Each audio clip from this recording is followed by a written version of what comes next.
Captain Ji-hoon Kim stood on the bridge of the Serenity, watching the stars through the massive viewing window.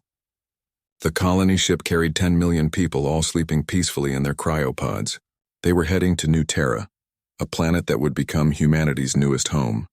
Ji-hoon had made this journey twice before, and everything seemed normal. The ship's systems hummed quietly. The navigation computer showed they were right on schedule. In 3 more months, they would arrive at their destination. Then the alarm started screaming. Ji-hoon's second-in-command, Lieutenant Haiwan Park, looked up from her station with wide eyes. Her fingers moved quickly across the control panel, but her face went pale. She turned to Ji-hoon and spoke in a shaking voice. Unknown ships had appeared from nowhere. They were big, really big, and there were hundreds of them. They had the Serenity completely surrounded. Ji-hoon had been a captain for 15 years. He had seen pirate attacks and equipment failures.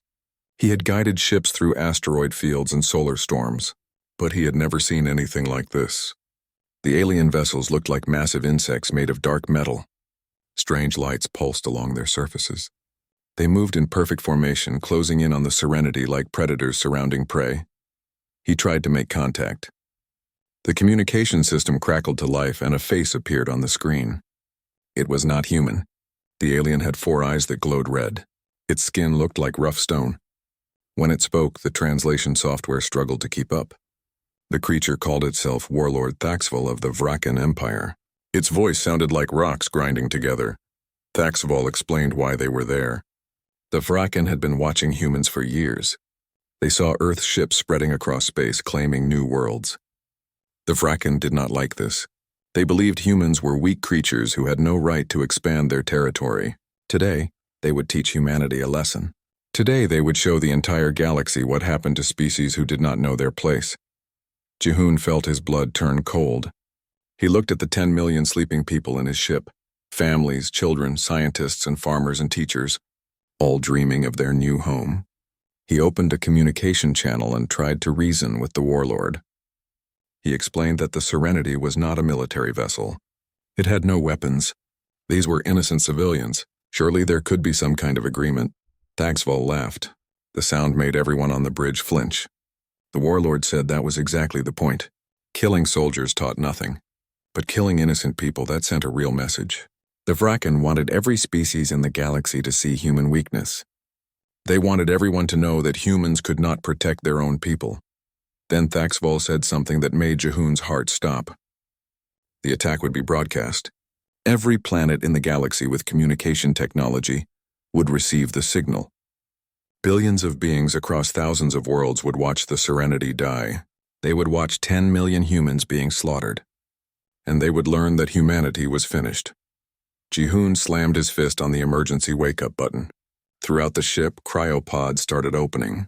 People stumbled out, confused and scared. The ship's speakers carried Ji-hoon's voice to every section.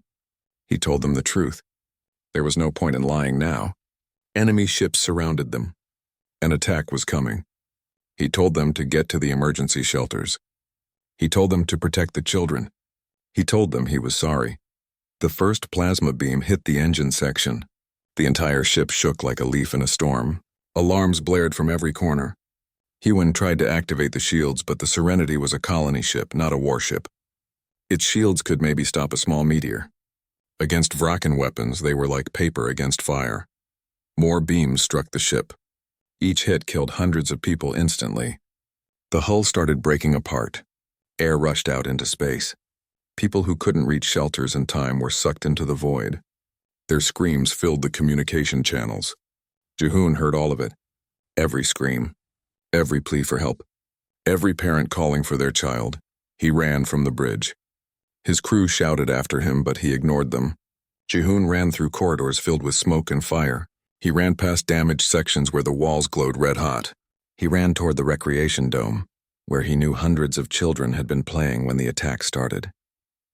If he could save even a few of them, if he could get them to an escape pod, maybe something good could come from this nightmare. The recreation dome was chaos.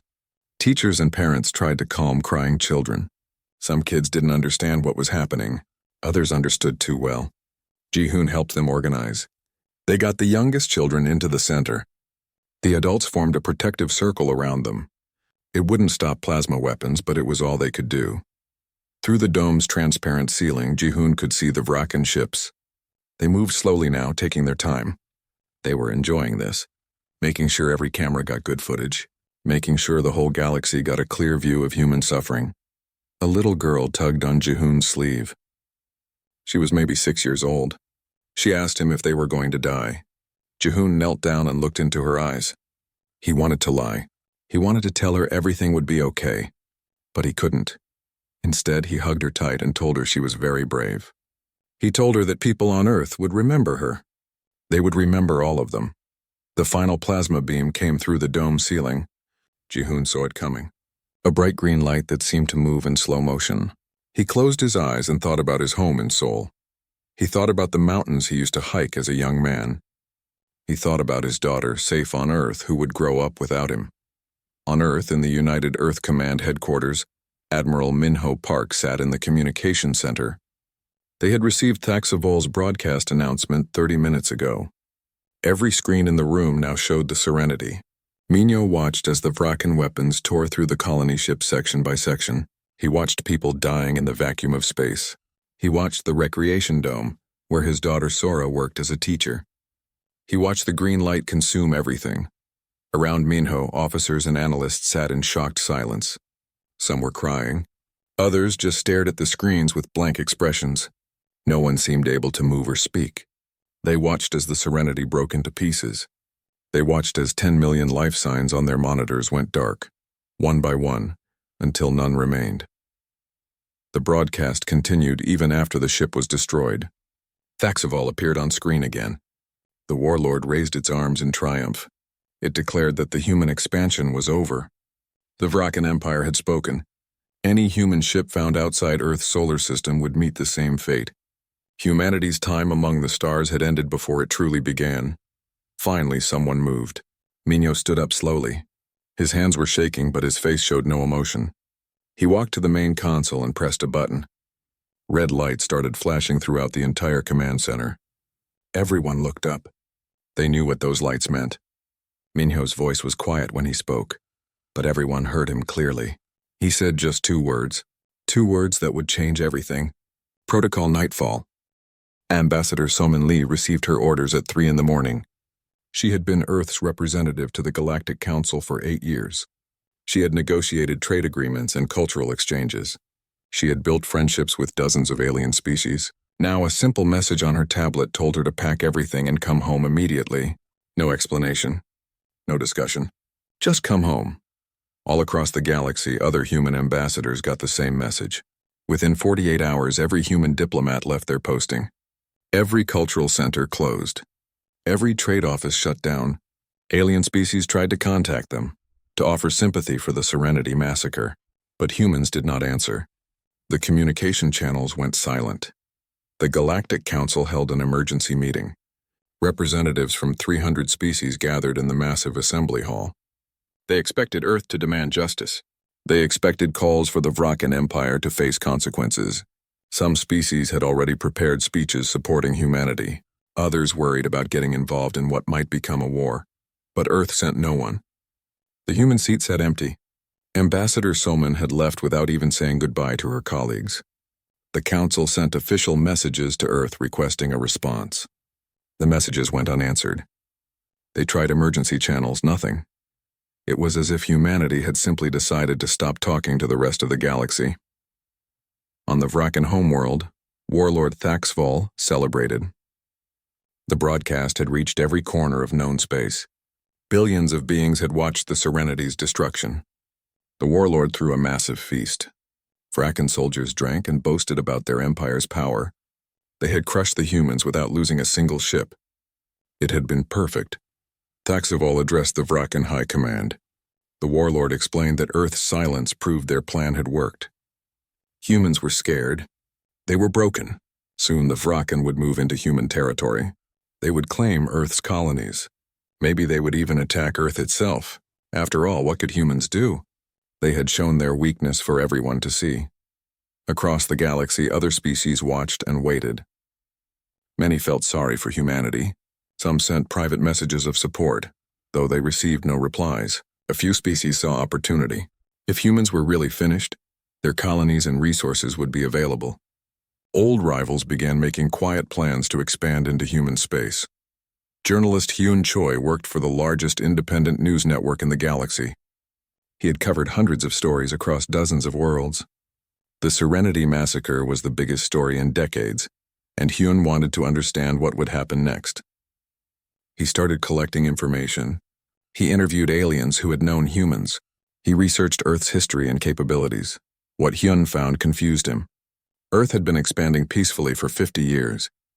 They had built good relationships with most species. They had advanced technology and a strong economy. Their military was small compared to empires like the Vraken, but it existed. So why the complete silence? Why no diplomatic response at all? It didn't match human behavior patterns. Hyun tried to visit Earth to investigate. His ship was turned away at the solar system's edge. Human defense stations politely but firmly told him that Earth was not accepting visitors. No exceptions. When he asked why, they simply repeated the same message. Earth was not accepting visitors. Then they stopped responding entirely. Something else bothered Hyun. He noticed that human cargo ships had stopped making deliveries. Trade routes that had been active for years went quiet. Human mining operations in various systems shut down without warning. It was like humanity was pulling back from everything, gathering all their people and resources home. Intelligence officer Taejin An worked in a dark room filled with monitors. His job was to track activities in deep space. He watched for pirates, smugglers, and potential threats. He had been doing this work for 12 years. He knew what normal space traffic looked like, and what he was seeing now was definitely not normal. Massive energy signatures were appearing on remote human worlds. Worlds that had been barely populated before were now showing industrial activity on an enormous scale.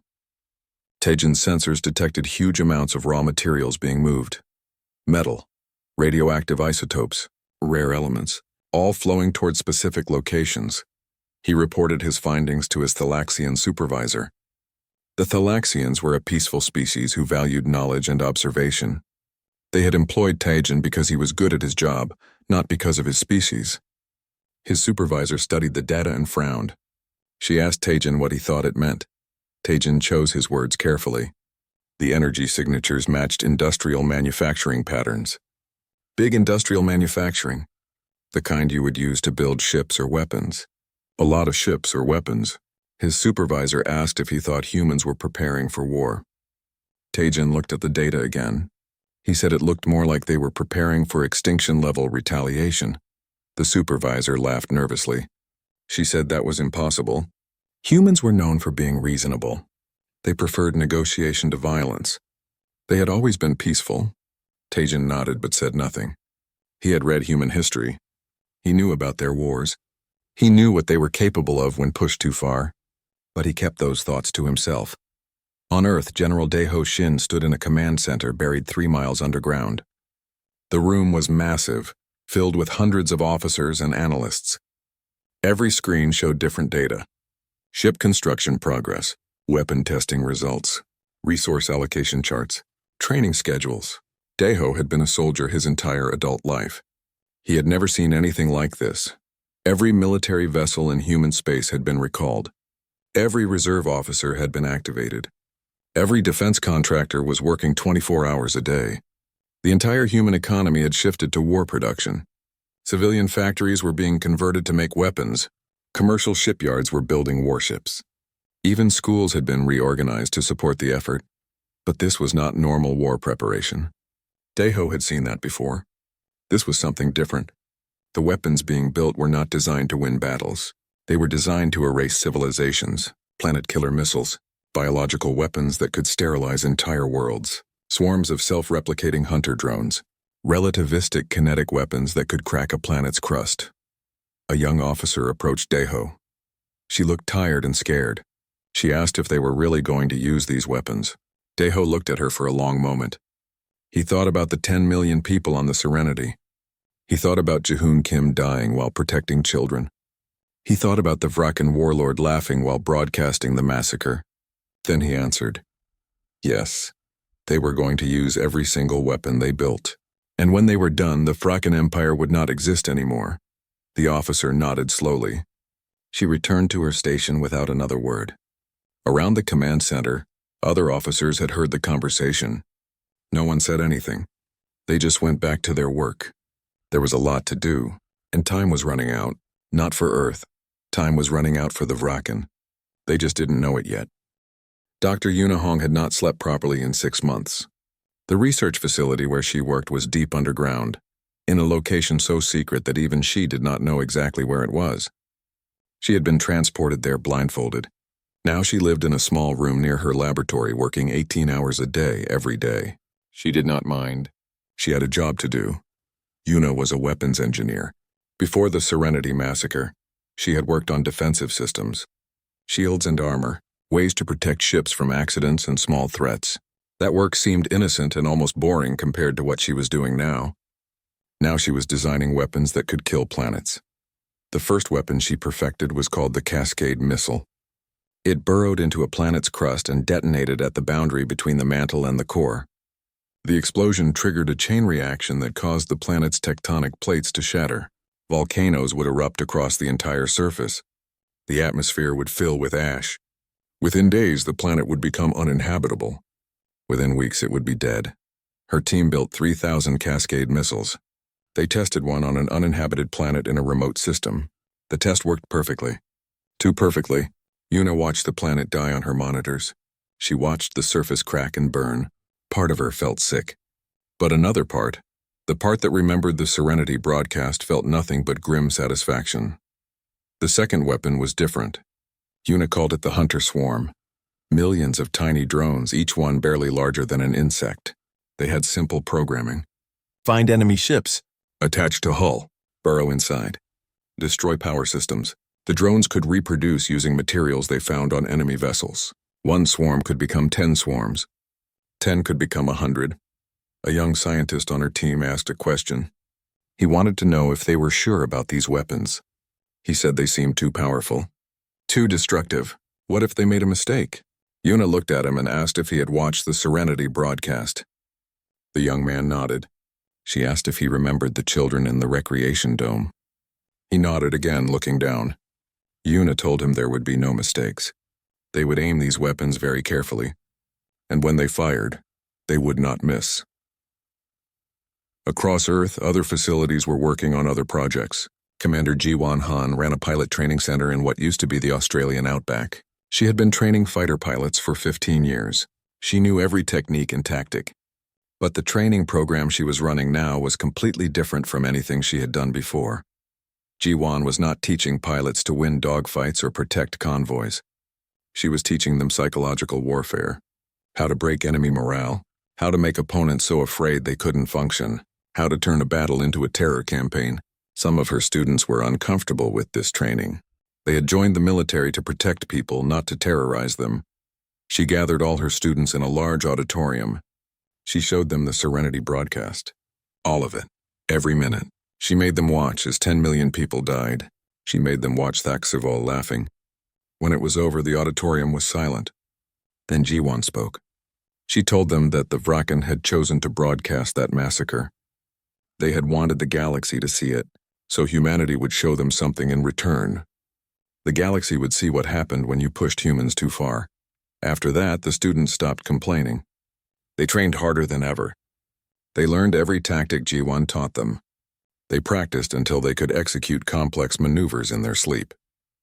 They were ready to become something more than pilots. They were ready to become nightmares. Supply Officer Seok Kang worked at the largest shipyard in human space. Before the massacre, this shipyard built cargo vessels and passenger ships. Now it built only one thing: warships. Seok's job was to modify civilian ships to carry weapons. It was harder than it sounded. A cargo ship was not designed for combat. You couldn't just bolt guns onto the hull and call it a warship. But Seok was creative. He figured out ways to hide weapon systems inside cargo containers. He designed false hull sections that concealed missile launchers. He built passenger ships that looked harmless but carried enough firepower to destroy a small fleet. The best part was that these modified ships still looked like civilian vessels on scanners. The enemy would not know they were armed until it was too late. Earth's government had enacted emergency laws. President Minji Bei had signed them personally. Every resource on every human world was now dedicated to the war effort. People who had been farmers were now working in factories. Teachers were training soldiers. Artists were designing camouflage patterns. Everyone contributed something. There were no protests. No one complained about the changes. The entire human population had seen the broadcast. They had all watched their people die.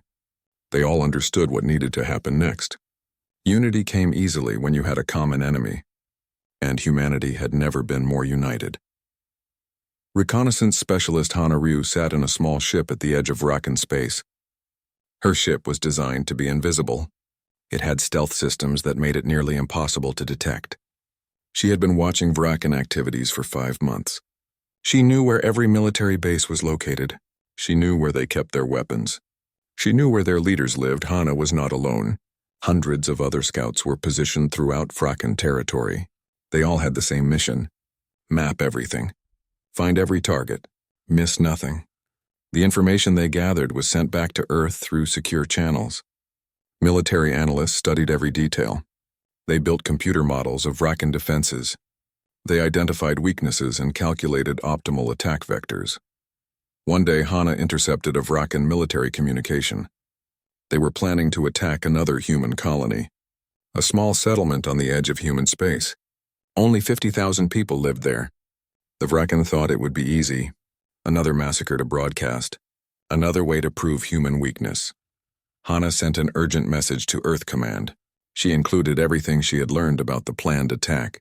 Within hours, she received new orders. The colony would be evacuated quietly. The Vrakan would arrive to find it empty. But they would not leave empty-handed. The settlement would be rigged with experimental weapons.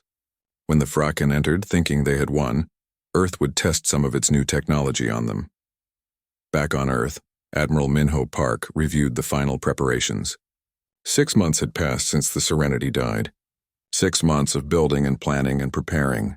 The human fleet was ready. The weapons were ready. The soldiers were ready. Everything was in place. Minho looked at the master operation plan on his screen. It showed every target in Vrakan space. Military installations, government centers, shipyards, manufacturing facilities, even civilian infrastructure that supported the war machine. Everything would be hit simultaneously. The Vrakan would not have time to respond. They would not have time to evacuate. They would barely have time to understand what was happening. President Bay entered the command center. She looked tired. The past 6 months had aged her. She approached Minho and asked if they were ready. He stood and saluted. He told her that every ship was in position. Every weapon was armed.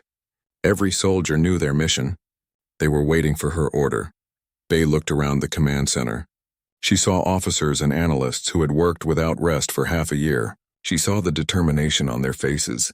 She thought about the 10 million people on the Serenity. She thought about Captain Ji-hoon protecting those children. She thought about her own children safe on Earth, who deserved to grow up in a galaxy that understood you could not massacre humans without consequences. She turned back to Minho. Her voice was steady when she spoke. She said just one word: execute. The human fleet appeared in Vrakan space at exactly the same moment across 47 different star systems. They came out of faster-than-light travel in perfect formation. Thousands of ships, some were massive battleships bristling with weapons. Others were the converted civilian vessels that Seok had modified. All of them were ready. Admiral Minho Park commanded the operation from his flagship, the Retribution. He sat in the captain's chair looking at the tactical display. Every Vrakan military installation was marked in red. Every fleet position was tracked. The element of surprise was complete. The Vrakan had no idea what was about to happen. Minho opened a communication channel. Every ship in the human fleet received his transmission. Every Vrakan station and vessel also received it. But he did not speak. Instead, the channel broadcast a list of names. 10 million names. Every person who had died on the Serenity. The names scrolled across every screen. They played on every speaker. It took 20 minutes to read all of them. When the last name finished, Minho spoke. His message was simple and short. He said that the Vrakan Empire had declared war on humanity by massacring innocent civilians. Now humanity responded. There would be no negotiation. No surrender would be accepted. The Vrakan Empire would cease to exist. Then the transmission ended, the attack began. Captain Junho Nam led the first wave of fighter squadrons. His pilots flew in the formations that Commander Jiwon had taught them. They moved like a swarm of angry hornets, striking fast and hard. Vrakan defense stations tried to fight back, but they were not prepared. Their shields were down. Their weapons were not ready. Within minutes, orbital defenses around key Vrakan worlds were gone. Junho watched his tactical display as target after target disappeared. His pilots were performing perfectly. They used the psychological tactics Jiwon had taught. They broadcast recordings of the Serenity massacre on Vrakan military channels while they attacked. They wanted the enemy to understand. They wanted the Vrakan to feel the fear their victims had felt. On the Vrakan homeworld, Warlord Thaxful was having breakfast when the alarm started. The warlord rushed to the military command center. The sight that greeted him made his blood freeze. Human ships everywhere. The orbital defenses were already destroyed. Defense satellites were burning up in the atmosphere, and more human vessels were arriving every moment. Thaxful ordered all available ships to launch. The Vrakan military was powerful. They had conquered dozens of species. They had ships and weapons that had never been defeated. Surely they could handle this. But as Vrakan warships left their docks, they found something waiting for them. Dr. Yuna's hunter swarms.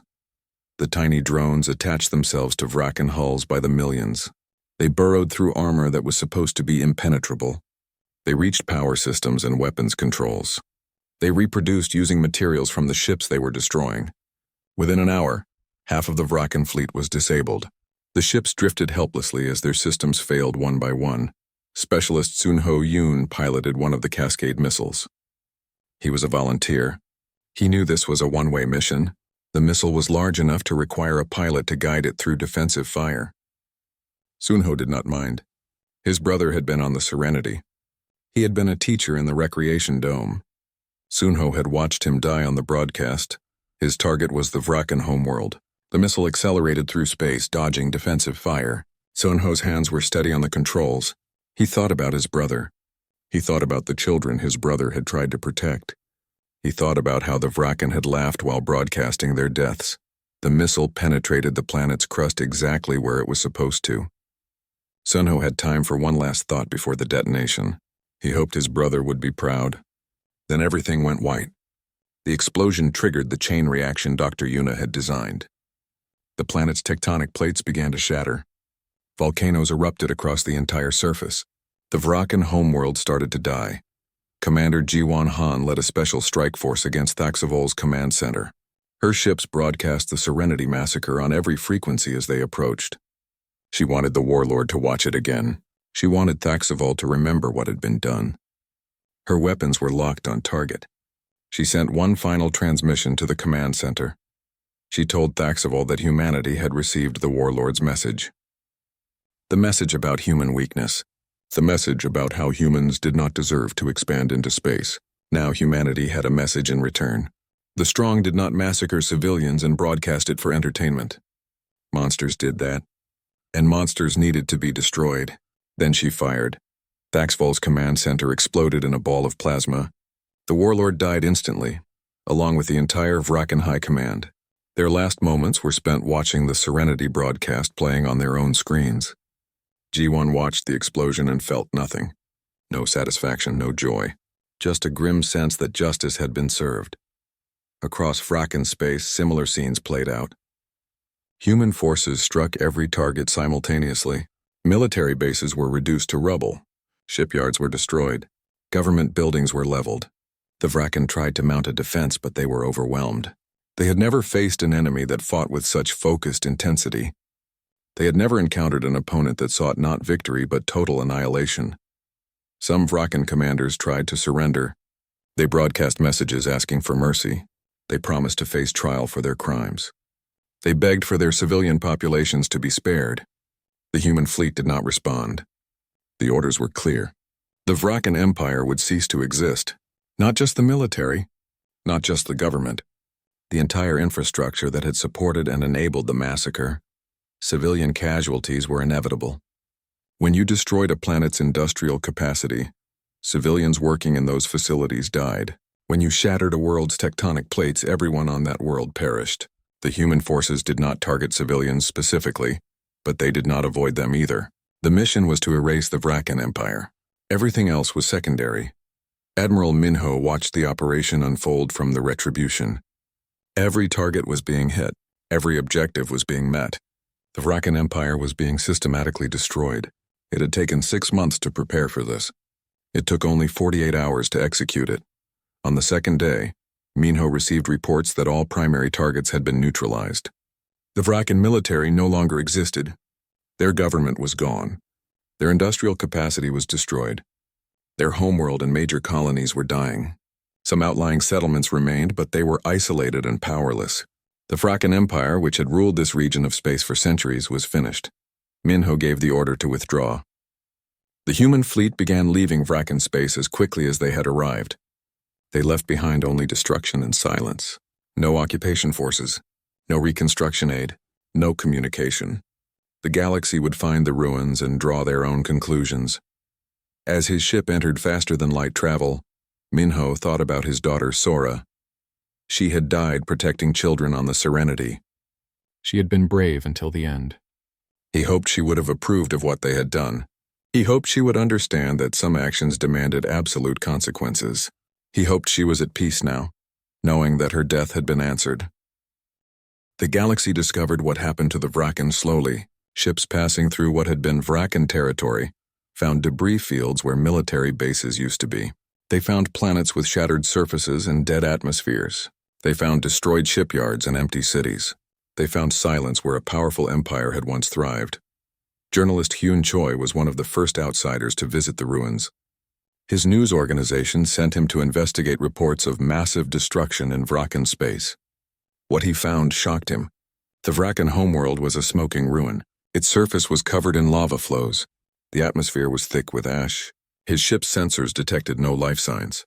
A world that had been home to billions was now completely dead. Hyun documented everything.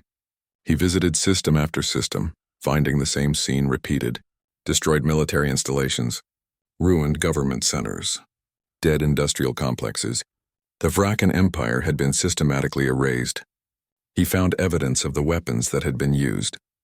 Hunter drones still attached to destroyed ships. Cascade missile impact sites on shattered planets. It was comprehensive destruction on a scale the galaxy had never seen. He sent his reports back to his news network. They were broadcast across the galaxy. Billions of beings watched in stunned silence as Hyun showed them what remained of the Vrakan Empire.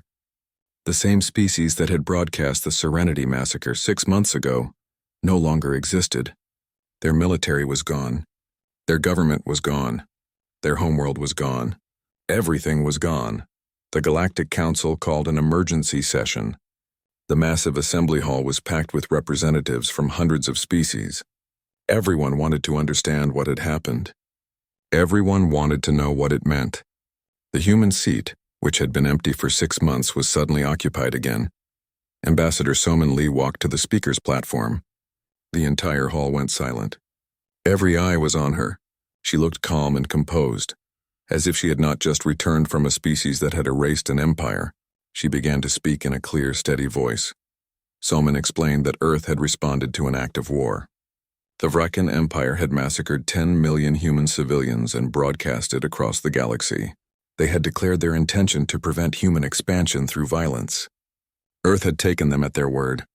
If the Vrakan wanted war, they would get war. They got exactly what they asked for. A representative from the Thalaxian Confederation stood up. She asked if humanity had considered a proportional response, perhaps a targeted strike against Vrakan military leadership, perhaps economic sanctions. Why had it been necessary to destroy an entire civilization? Surely the punishment exceeded the crime. Soman looked at the Thalaxian representative for a long moment. Then she asked a question. How many dead civilians was acceptable? Was 10 million acceptable? What about 5 million? 1 million? Where was the line? The Vrakan had not targeted military installations. They had not attacked soldiers. They had murdered sleeping civilians and broadcast it for entertainment. That was not an act of war. That was an act of evil, and evil needed to be destroyed completely. The assembly hall erupted in debate. Some species supported Earth's actions. They argued that the Vrakan had gotten what they deserved. Others were horrified by the scale of destruction. They worried about what it meant for galactic stability. If humans could erase an entire empire in 48 hours, what did that mean for everyone else? Soman waited for the noise to die down. Then she continued. She explained that Earth had always possessed the technology and capability for this level of destruction. Humanity had been developing advanced weapons for centuries, but they had chosen not to use them. They had chosen peace and cooperation instead. The Vraken had forced their hand. They had demonstrated that some species only understood strength. Captain Yunji Kang delivered Earth's formal statement to every government in the galaxy. The message was distributed through official diplomatic channels. It was also broadcast publicly, so that every citizen of every species could hear it. The statement was simple and direct. Humanity valued peace. Humanity preferred cooperation and mutual benefit. Humanity had always approached other species with respect and goodwill. But humanity would not tolerate attacks on civilians. Any species that harmed human civilians would face total retaliation. There would be no warnings, no negotiations, no trials, only annihilation. The statement included detailed specifications of some of the weapons Earth had used against the Vraken. Not all of them, just enough to make the point. Dr. Yuna's hunter swarms, the Cascade missiles, relativistic kinetic weapons, biological weapons that had not even been deployed. The message was clear. Earth had been holding back. They had weapons the galaxy had not even seen yet. Intelligence Officer Tae-Jin An watched the galaxy's reaction from his monitoring station.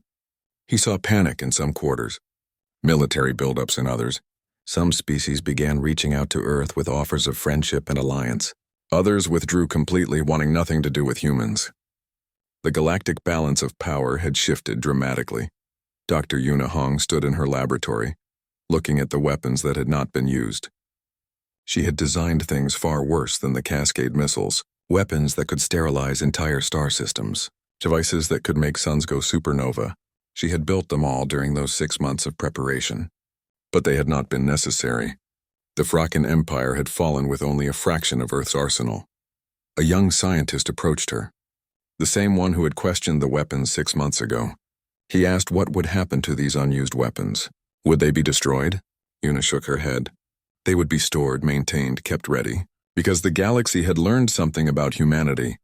But humanity had learned something too. The galaxy was more dangerous than they had thought. And humans needed to be prepared. Admiral Minho Park retired 3 months after the operation. He had served in Earth's military for 40 years.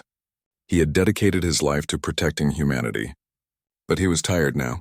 Tired of war. Tired of death. He wanted to go home. He wanted to visit his daughter's grave and tell her that justice had been served. On his last day, President Minji Bay called him to her office. She thanked him for his service. She told him that what he had done was necessary. The Vraken had forced Earth's hand. He had carried out his duty perfectly. Minho nodded but said nothing. He knew it had been necessary, but that did not make it easy to live with. Bay asked him one question. Did he think they had made the right choice? Minho thought for a moment. He thought about the 10 million dead on the Serenity. He thought about Captain Jihoon protecting those children. He thought about the Vraken broadcasting the massacre like entertainment. Then he answered, yes, they had made the right choice. And he hoped they would never have to make it again. Across human space, memorials were built for the Serenity victims. 10 million names were carved in stone on monuments across dozens of worlds. Parents brought their children to read the names and remember. Teachers explained what had happened and why. The Serenity massacre became a defining moment in human history. A reminder of the price of weakness and the cost of strength. The galaxy adjusted to its new reality. Humans were no longer seen as peaceful explorers content to cooperate with everyone. They were now understood as a species capable of terrible violence when pushed. Some species feared this. Others respected it. But everyone understood the message. Humanity had shown restraint before the Serenity. That restraint was a choice, not a weakness. And it was a choice that depended on mutual respect. Years later, Ambassador Somin Lee gave an interview to journalist Hyun Choi. He asked her if she thought Earth's response had been too extreme. She looked at him and asked a question in return. How many human civilians was it acceptable to massacre? He could not answer. She nodded. That was the point. There was no acceptable number. Zero was the only acceptable number, and the Vraken had learned that lesson. The galaxy had learned it too. Humanity hoped they would remember it.